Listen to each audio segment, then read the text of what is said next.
নিশি একটু সংকোচ ভরে বলল। এই যে এদিকে। নীরব অবাক হয়ে তাকালো। আমাকে বলছেন? জি, আপনার নাম নীরব না?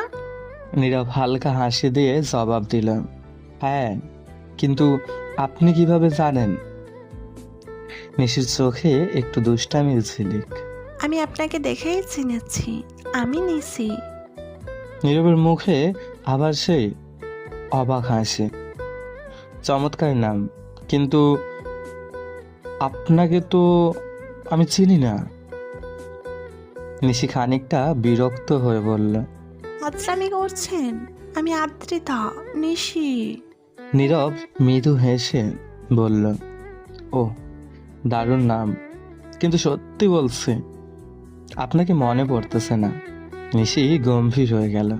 দেখুন, মজা করবেন না, না হলে চলে যাব কিন্তু।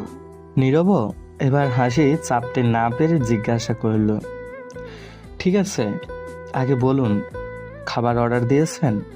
দিয়েছি। এবার বলেন, আপনি কি নীলাভ্র নীরব, মানে শাহরিয়ার নীরব? হ্যাঁ, আপনি ঠিক ধরেছেন। নিশি এবার রাগের ভান করে বলল। তাহলে এতক্ষণ মজা করছিলেন কেন? নীরব হালকা হেসে জবাব দিল, দেখছিলাম আপনার আত্মবিশ্বাসটা কতটা। দেখা হয়ে গেছে। একদম। চলেন এখন পালাই। নীরব হেসে বলল, পালাবো? কোথায়? নিশি দুষ্টুমির ছলে জবাব দিল, যেখানে আমাদের কেউ খুঁজে পাবে না। বাসায় জানে? পাগল নাকি? বাসা থেকে তো আমাকে জোর করে এক খ্যাত লোকের সাথে বিয়ে দিতে চাইছিল। কোন খ্যাত লোক? সাব্বির না কি যেন নাম, ফেসবুকে বলেছিলাম না? নীরব মজা করে বলল, সাব্বিরের সমস্যা কি? নিশি হাসতে হাসতে জবাব দিল, দেখিনি ওকে, কিন্তু নাম শুনেই বিরক্ত লাগে। নীরব হেসে বলল, তাহলে নজরুলের ডাক নাম দুঃখী মিয়া, শুনলে কি বলবে? নিশি এবার হেসে লুটিয়ে পড়ল। আপনি তো একদম পাগল, এইসব উদাহরণ দেন কেন? ওরা খেতে বসল। নিশি নীরবের দিকে তাকিয়ে বলল, আচ্ছা, আপনি কিন্তু আসবেন না ভেবেই আমি রিস্ক নিয়েছিলাম। নীরবের চোখে এক নরম আলোর ছোঁয়া। আপনার সাহসের জন্যই তো এসেছি। নিশি হালকা মুচকি হেসে বলল, আপনি কি জানেন, আমি যখন প্রথম আপনার ছবি দেখেছিলাম মনে হয়েছিল এই মানুষটার সাথে কিছু একটা বিশেষ হবে। নীরব মৃদু আসলো, তাহলে আজকের দিনটা সেই বিশেষ কিছু? নিশির গাল লাল হয়ে গেল। সে ধীরে ধীরে জবাব দিল, হয়তো। ঠিক সেই মুহূর্তে নিশির ফোন বেজে উঠল। উফ, সাব্বিরের ফোন। নিশি বিরক্ত নিয়ে বলল। নীরব মুচকি হেসে ফোনটা হাতে নিল। আসলে সাব্বির আমি। নিশি অবাক হয়ে চিৎকার করল। কি? আপনি সাব্বির? নীরব হেসে জবাব দিল, হ্যাঁ, আমার আম্মু তোমার ছবি দেখে পছন্দ করছে আর তোমার বাবার কাছে প্রস্তাব পাঠিয়েছে। নিশি আস্তে আস্তে করে কাঁদতে শুরু করল। বাহ, এতদিন ধরে যা খুঁজেছিলাম সেটা তো সামনেই ছিল। নীরব তার হাতে আলতো করে স্পর্শ করে বলল, তাহলে এবার তোমার না বলার কোনো কারণ নেই, তাই তো? নিশি নীরবের দিকে তাকিয়ে মৃদু হাসল। আমি রাজি। নীরব হেসে বলল, তোমার রান্না পারা না পারা নিয়ে কোনো চিন্তা নেই। আমার শখ একজন রান্না না পারা মেয়েকে বিয়ে করা।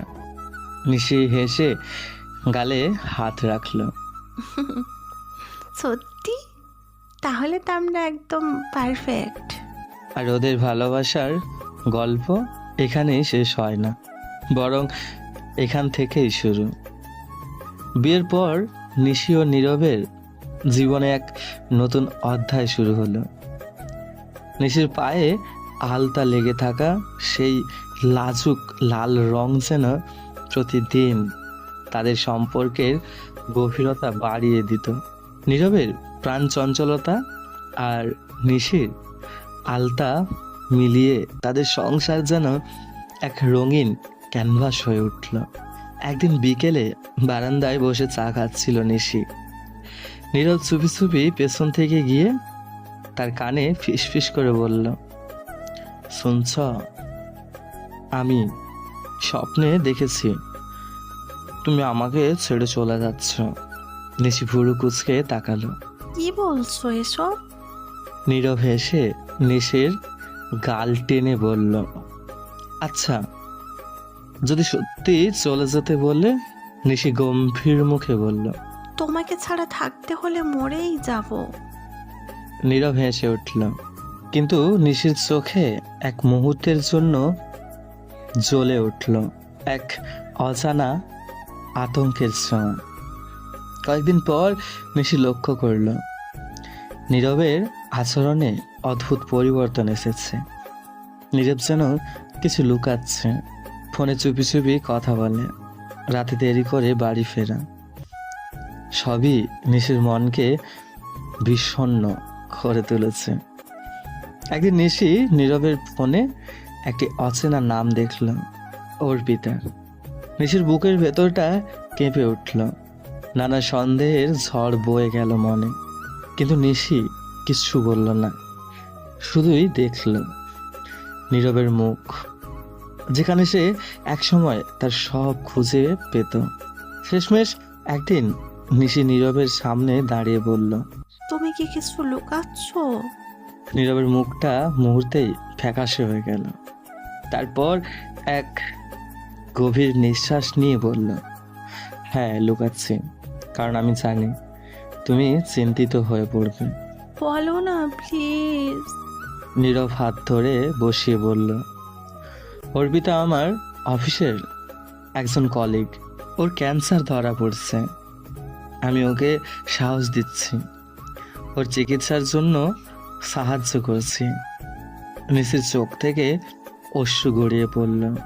লজ্জা আর ভালোবাসায় নিশি আস্তে করে নীরবের গলা জড়িয়ে বলল, তুমি জানো আমি তোমাকে কতটা ভালোবাসি।